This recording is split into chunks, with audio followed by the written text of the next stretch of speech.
Comenzamos por aquí. Bienvenidos a lo que sería nuestra clase de Proyecto Integrador 2 del día de hoy. Vamos a estar iniciando con lo que es la unidad número 2, denominada Diseños técnicos y documentación del proyecto. Ya nosotros habíamos hecho una introducción a esto en la clase anterior. Vamos entonces a retomarla para dar un poco de tiempo a lo que es sus compañeros. Dentro de este tema número 2, lo primero que vamos a hablar es acerca de la lista de requerimientos. Como ya habíamos dicho, debemos recordar que la comunicación es un elemento esencial para el correcto levantamiento de los requerimientos del sistema, y estos a su vez son indispensables para el exitoso desarrollo de software, ya que es bien sabido que muchos de los problemas que se presentan durante este proceso son debido a la mala definición de los requerimientos o al mal manejo de los cambios que pueden producirse respecto a ellos durante lo que es el proceso de desarrollo. Por otra parte, debemos también ser conscientes de que la especificación de los requerimientos es la base que nos va a permitir verificar si se alcanzaron los objetivos establecidos para el proyecto, ya que ellos van a venir a ser un reflejo detallado de las necesidades de los usuarios del sistema, y es en relación a estos con los que se va a verificar el cumplimiento de las metas establecidas. Generalmente pueden presentarse diversos problemas en cuanto a los requerimientos, siendo los más importantes de ellos la falta de participación del usuario, el establecimiento de requerimientos incompletos, ambiguos o inconsistentes, y el mal manejo de los cambios en los requerimientos. Ya nosotros habíamos hablado también acerca de la definición de requerimientos. Aquí tenemos tres ejemplos. Decíamos que podía ser una condición o una necesidad establecida por el usuario para lo que es la resolución de un problema o el cumplimiento de un objetivo. También habíamos dicho que el requerimiento podíamos considerarlo como una capacidad o función que debe estar presente en el sistema, la cual va a tener como fundamento algún tipo de documento formal establecido para ello, tal como un contrato, un estándar, una especificación o cualquier otro.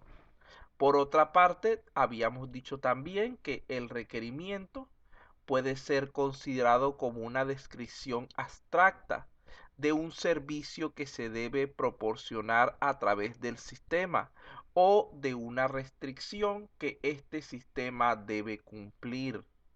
De allí que tendríamos entonces que el requerimiento puede estar enfocado en dos direcciones. Puede ser visto como una función, como algo que debemos hacer, o como una restricción, como algo que debemos evitar.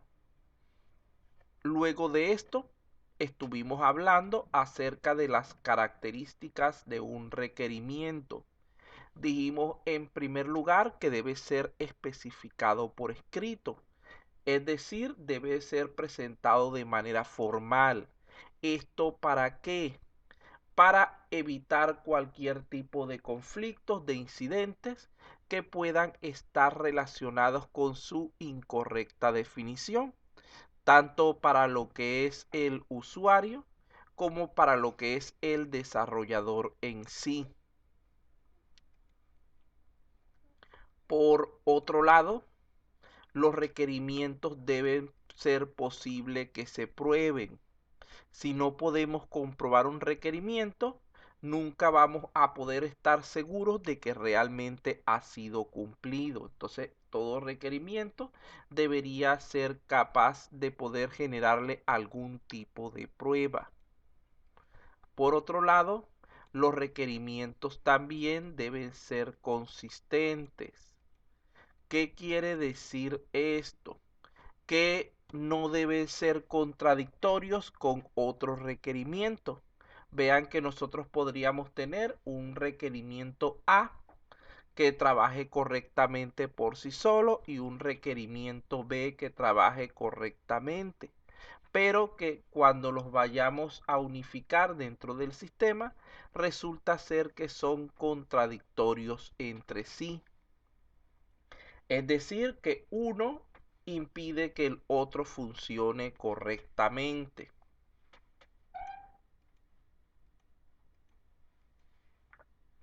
Por otra parte, los requerimientos también deben ser concisos.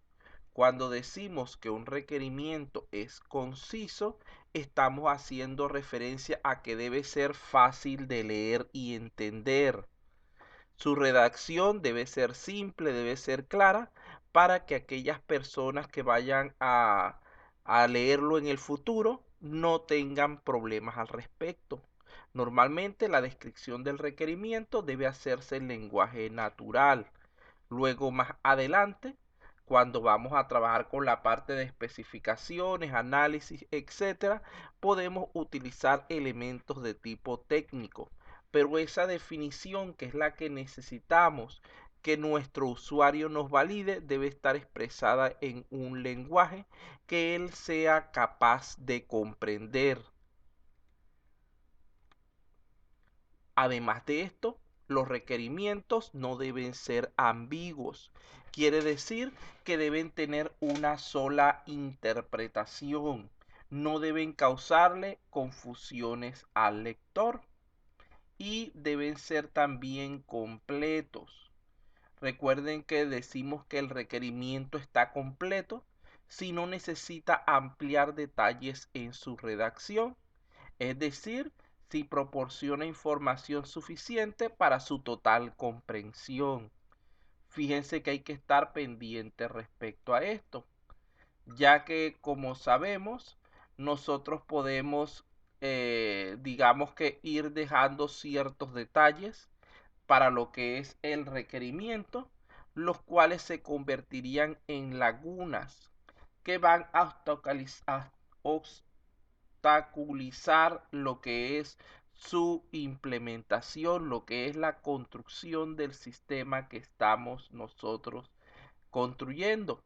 Inclusive hay muchas veces donde pequeñas imprecisiones que vamos dejando en cada requerimiento, cuando individualmente parecieran no dar ningún tipo de problemas, una vez que unificamos el sistema pueden llevarnos a situaciones bastante graves.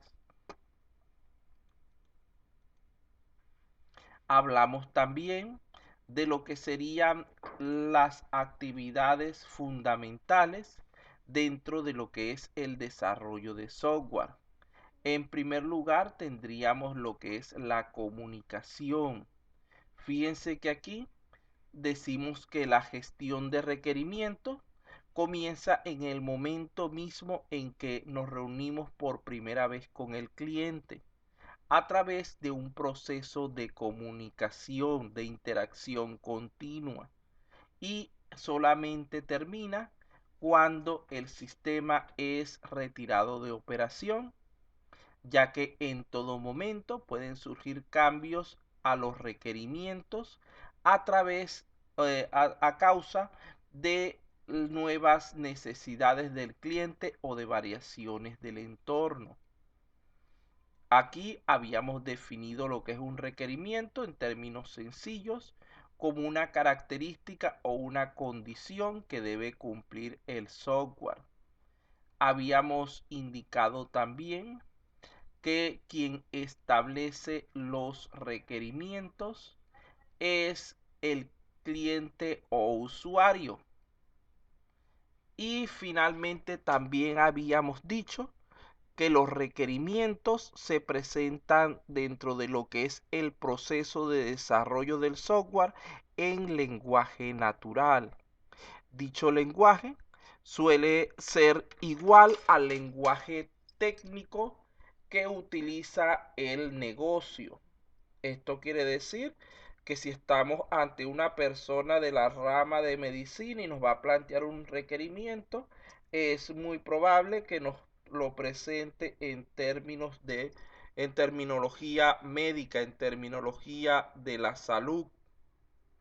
Si estamos frente a un abogado y nos presenta requerimientos, es muy probable que los presente en términos jurídicos, en términos legales, y así sucesivamente con cualquier área del conocimiento donde pretendamos levantar requerimientos, siempre ya que son suministrados por el usuario. Este los va a expresar en el lenguaje que él conoce, en el lenguaje técnico de su negocio. Hicimos referencia también durante estos contenidos previos a los tipos de requerimientos, donde planteamos básicamente dos tipos: los requerimientos de tipo funcional y los de tipo no funcional. Los llamamos requerimientos funcionales a aquellos que definen las operaciones que el sistema será capaz de realizar, es decir, los que describen las transformaciones que el sistema va a realizar sobre las entradas para producir las salidas. Por otra parte, tendríamos los requerimientos no funcionales. Estos están relacionados con las características que de una u otra forma pueden limitar el funcionamiento del sistema, como por ejemplo rendimiento, interfaz de usuario, fiabilidad, seguridad, etcétera. Vean que son características que generalmente el usuario no las solicita, sino que las asume como implícitas dentro del proceso de desarrollo.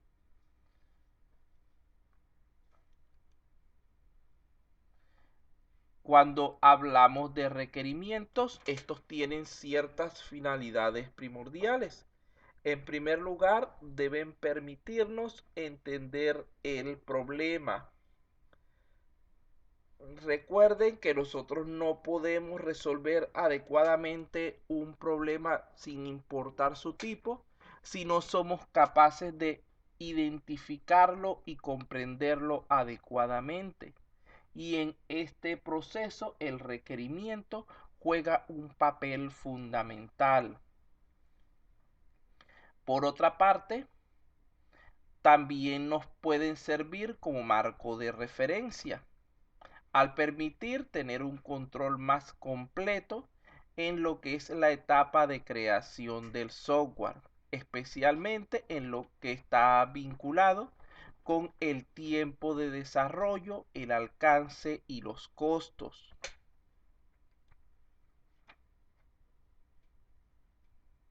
Por otro lado, el análisis de requerimientos nos va a permitir apoyar el proceso de desarrollo de software, permitiéndonos la utilización de métodos más eficientes para el aprovechamiento de los recursos disponibles en obtener esos objetivos, esos propósitos que hemos establecido previamente. Finalmente, van a permitir aumentar la calidad del software desarrollado, disminuyendo al mismo tiempo los riesgos de mal funcionamiento. Un adecuado establecimiento de los requerimientos nos va a permitir plantear una solución adecuada para las necesidades del cliente. Por otra parte, también establecimos que existen ciertas dificultades a la hora de generar los requerimientos. En primer lugar, dijimos que los mismos no son obvios. Muchas veces resulta sumamente difícil identificarlos.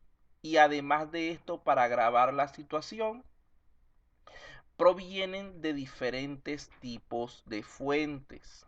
Esto quiere decir que son difíciles de expresar en palabras, ya que el lenguaje, como ustedes saben, muchas veces es bastante ambiguo, especialmente por esa limitación, ese, esa barrera que existe debido a la diferencia entre el lenguaje del cliente y el lenguaje del desarrollador. Por otro lado, debemos ser conscientes que en ciertos casos la cantidad de requerimientos de un proceso puede ser difícil de manejar, ya que podrían existir muchísimos requerimientos diferentes al mismo tiempo de parte de muchísimas fuentes. En este caso, lo que podríamos hacer, por una parte, sería priorizar correctamente los requerimientos, aplicando de esta manera primeramente aquellos que resulten más críticos, más importantes para la organización y dándole posteriormente la atención a los demás de acuerdo a su nivel de importancia.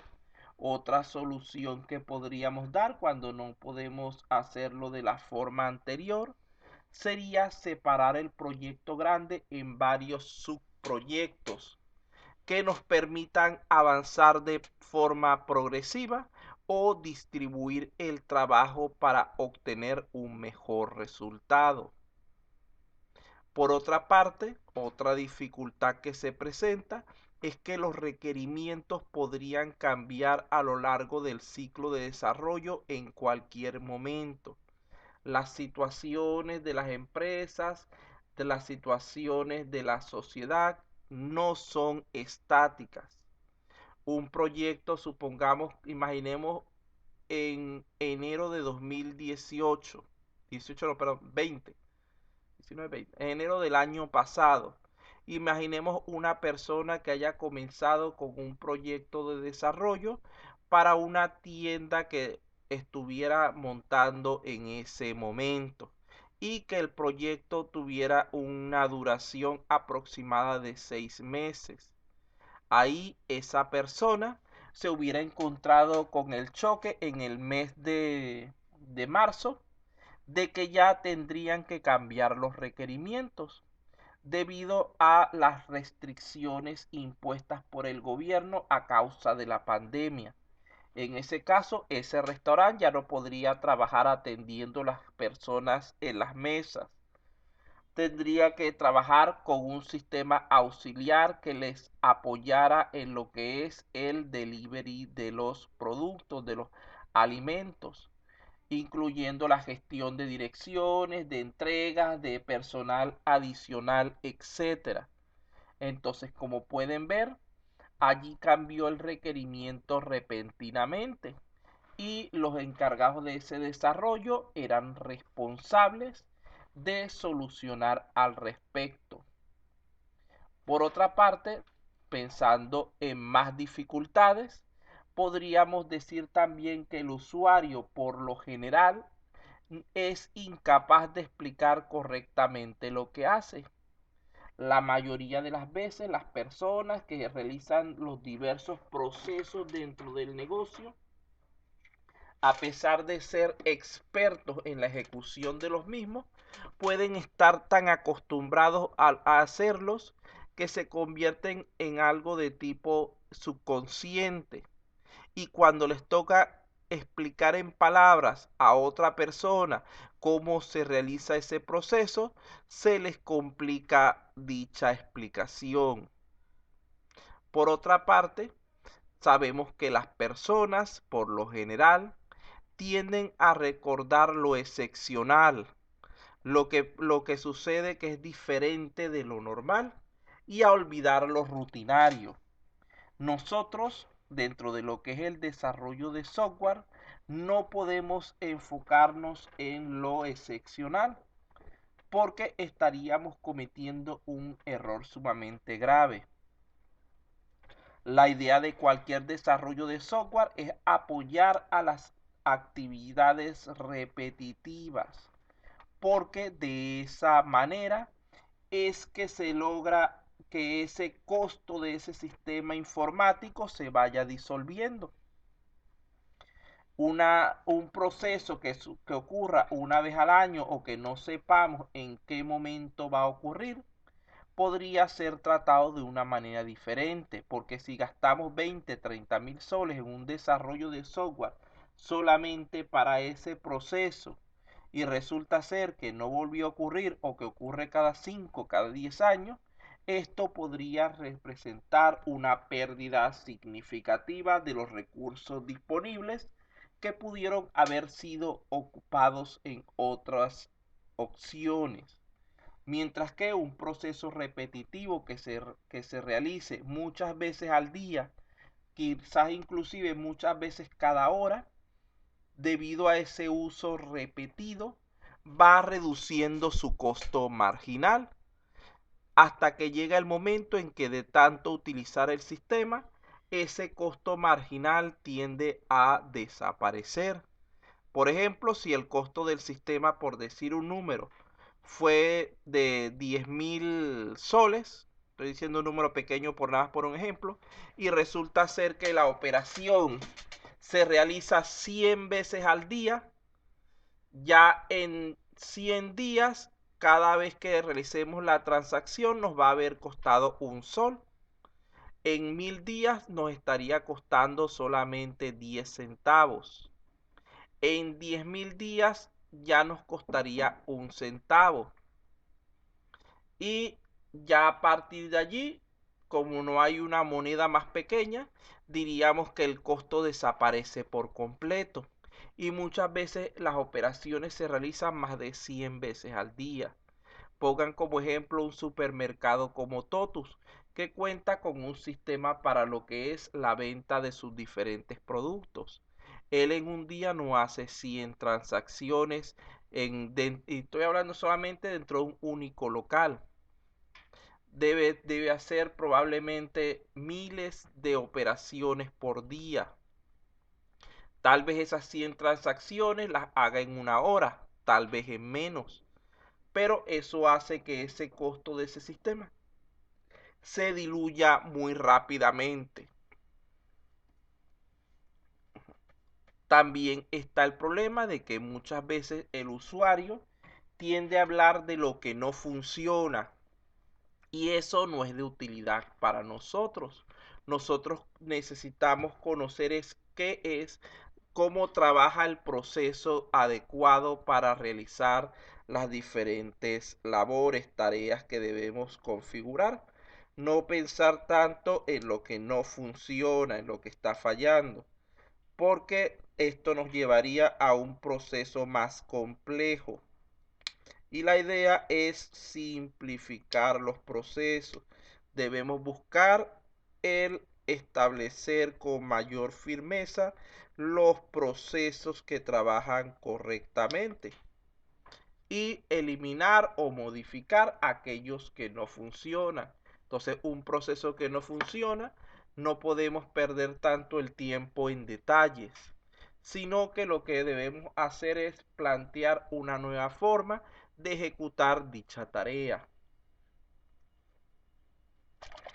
Ya esta última la expliqué al principio, no la voy a repetir. Los usuarios tienen distinto vocabulario que los desarrolladores y eso genera una barrera de comunicación. Vamos a ver por aquí. Hablamos también acerca de las etapas de la gestión de requerimientos. Vean que a este respecto tenemos 4 etapas fundamentales, que serían primeramente la obtención o identificación del requerimiento. En segundo lugar, el análisis o comprensión del requerimiento. En tercer lugar, la especificación o documentación del requerimiento. Y en cuarto lugar, la administración de cambios. Vamos entonces a ver brevemente ¿Qué es lo que implica cada uno de estos procesos? En primer lugar, vamos a hablar de la parte que tiene que ver con la obtención del requerimiento. Es decir, ¿qué es lo que queremos nosotros resolver? Fíjense que a ese respecto podríamos pensar en este gráfico. En primer lugar, se debe identificar sobre qué se está trabajando, es decir, aquello que motiva nuestro proyecto, sus objetivos, bien sea la creación de un nuevo software para cumplir determinadas funciones o la modificación del existente. A su vez, debemos identificar los recursos disponibles. A ver, tengo aquí el lápiz. Me dejaron sin lápiz otra vez. Debemos identificar los recursos disponibles, tanto de tipo humano, materiales, inmateriales, tiempo, dinero, etcétera, que van a participar en el desarrollo de las actividades. Es importante entonces que además de entender el negocio y su contexto, podamos nosotros establecer de esta manera correctamente los requerimientos. Es decir, estamos hablando, cuando hablamos de entender el negocio, estamos hablando tanto de las características internas de los diferentes procesos con los que vamos a trabajar, como con las características externas de ese contexto en general con el cual estamos nosotros inmersos. Fíjense que repito, a pesar de que dos negocios estén dedicados a la misma rama, no necesariamente van a trabajar igual, sino que cada uno va a tener ciertas características particulares que deben ser tomadas en consideración. De allí que tanto los elementos internos como los externos son fundamentales a la hora de establecer los requerimientos. Hay que tener un amplio dominio de lo que es la información del problema. Aquí vamos a incluir entonces los datos que estén fuera del software, tales como los aportados por los usuarios finales, por otro sistema o por cualquier tipo de dispositivo de tipo externo. Es decir, las entradas que vamos a utilizar para el desarrollo de nuestros procesos. Por otro lado, también debemos tener en consideración los datos que salen del sistema, no solamente los que entran. En este caso estamos haciendo referencia a aquellos que se muestran en lo que es la interfaz de usuario, los que pasan por las diferentes interfaces de red, los reportes, las gráficas y otros medios que podamos tener disponibles.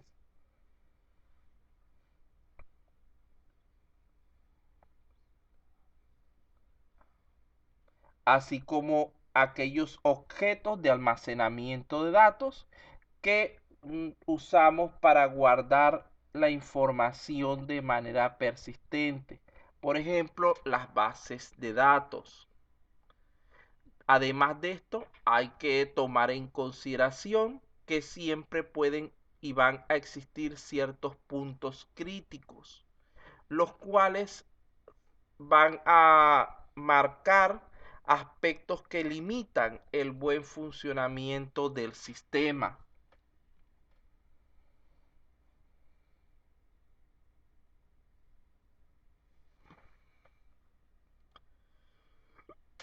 Perdón, tengo un poquito de hipo.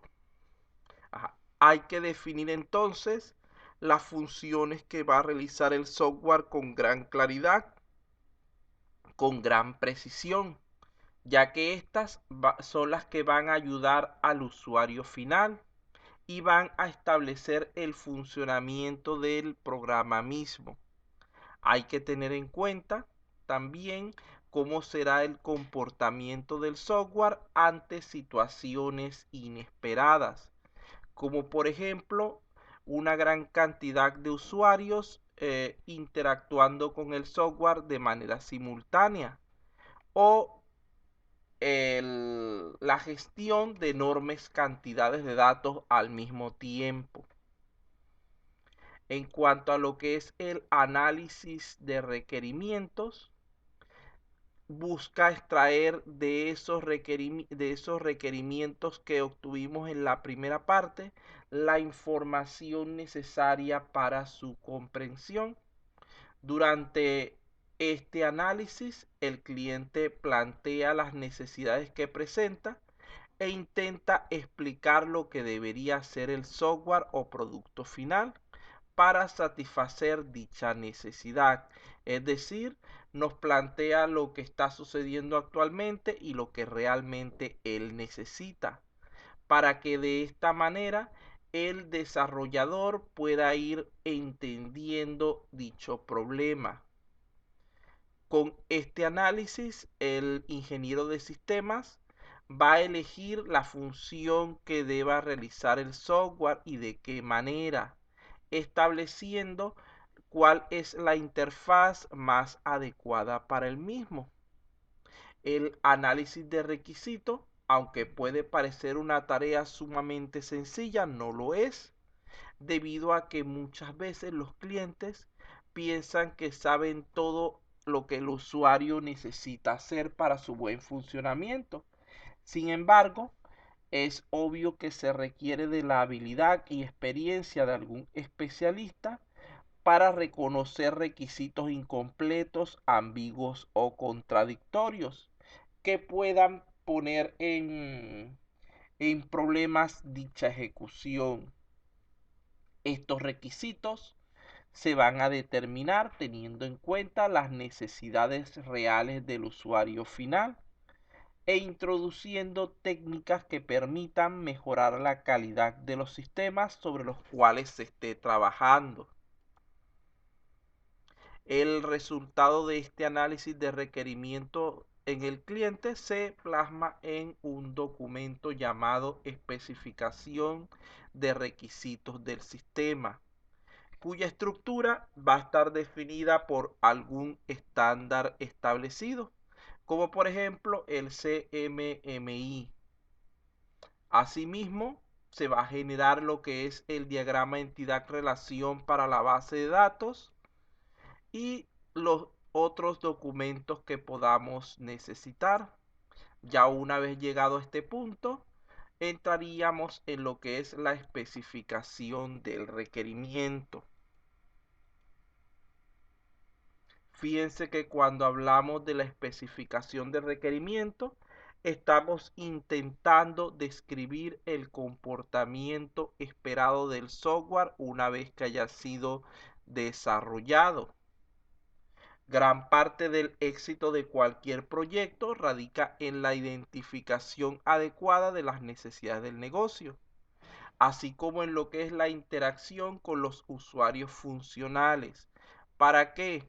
Para poder recolectar, clasificar, identificar, priorizar y especificar adecuadamente estos requerimientos.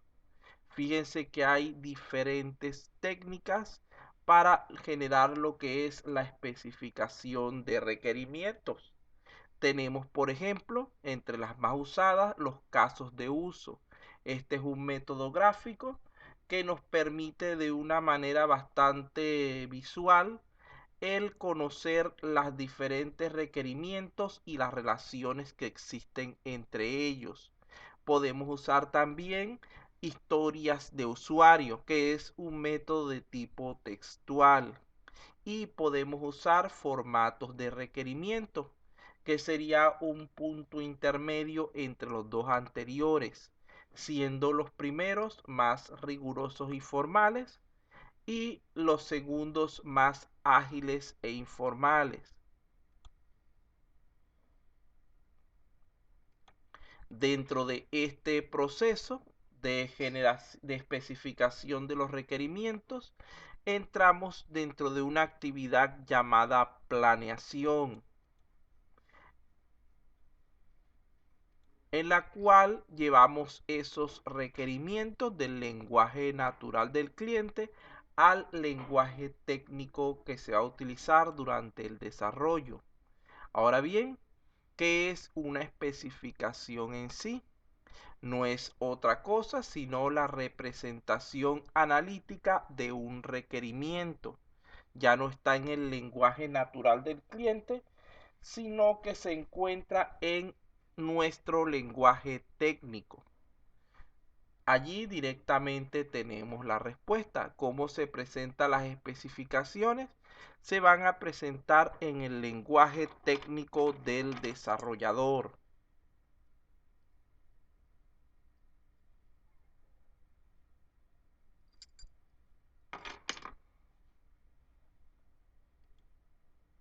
¿Quién es el que termina generando las especificaciones?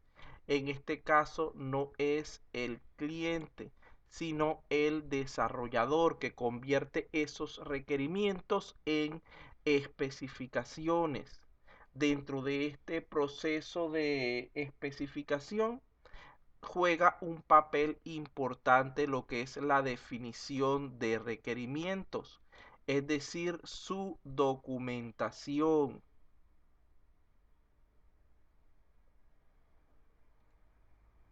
la cual consiste en registrar los requerimientos específicos del software que se va a desarrollar en lenguaje técnico del desarrollador. Para ello existen diversos formatos más o menos estandarizados que permiten la captura de dicha información, los cuales deberán ser adaptados en cada caso a las necesidades específicas del problema a solucionar. Entonces aquí tenemos nosotros un ejemplo de este tipo de formato. Fíjense que lo he separado de acuerdo a las diferentes temas, puntos que hemos hablado hasta el momento. Cuando hablamos de la parte de obtención, identificación del requerimiento, estamos hablando por un lado de lo que es la descripción del proyecto, porque cada requerimiento debería pertenecer a algún proyecto en específico. Debemos identificarlo mediante su código, su nombre y explicar cuál es el propósito fundamental de dicho proyecto. Recuerden que esta explicación que aparece aquí debe ser en lenguaje natural para que el usuario sea capaz de comprenderla. Por otro lado, también necesitamos describir ese módulo con el cual está vinculado el requerimiento. Recuerden que un mismo proyecto puede tener varios módulos, generalmente los tiene, y un único módulo puede tener varios requerimientos y también los tiene generalmente. Entonces debemos identificar ese módulo, codificarlo, colocarle un nombre y explicar brevemente cuál es su propósito, cuál es su objetivo. Luego de allí también debemos describir el requerimiento, al igual que como lo hemos hecho con los elementos anteriores. Repito, todas estas explicaciones de la primera sección dedicada a la obtención, a la identificación de requerimientos, deben ser colocadas en el lenguaje natural del usuario para facilitar su entendimiento de parte de este. Luego de allí tendríamos nosotros que enfocarnos en lo que es el análisis de los requerimientos. Vean que en este caso nosotros podemos especificar qué tipo de requerimiento es, si es de tipo funcional o no funcional, cuáles son sus prerequisitos, cuáles son sus dependencias. Recuerden que el prerequisito es alguna función, algún módulo, algún elemento que es necesario cumplir para poder entrar, para poder gestionar ese requerimiento. Y las dependencias son aquellos componentes que son afectados por el requerimiento de manera directa. Por ejemplo, si yo estoy trabajando con el precio, yo cambio el precio, lo más probable es que me va a cambiar las zonas donde puedo adquirir la vivienda, los tamaños y tipos de vivienda, etcétera. Tenemos también que tener en cuenta el nivel de acceso requerido para poder trabajar con esa función, para poder operar con ese requerimiento. Tenemos también que definir si ese requerimiento es de tipo obligatorio, de tipo recomendado o de tipo opcional.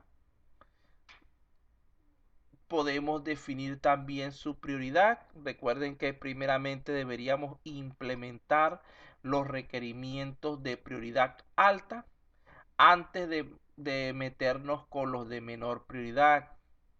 Luego de allí pasamos a la tercera parte, que es la especificación del requerimiento.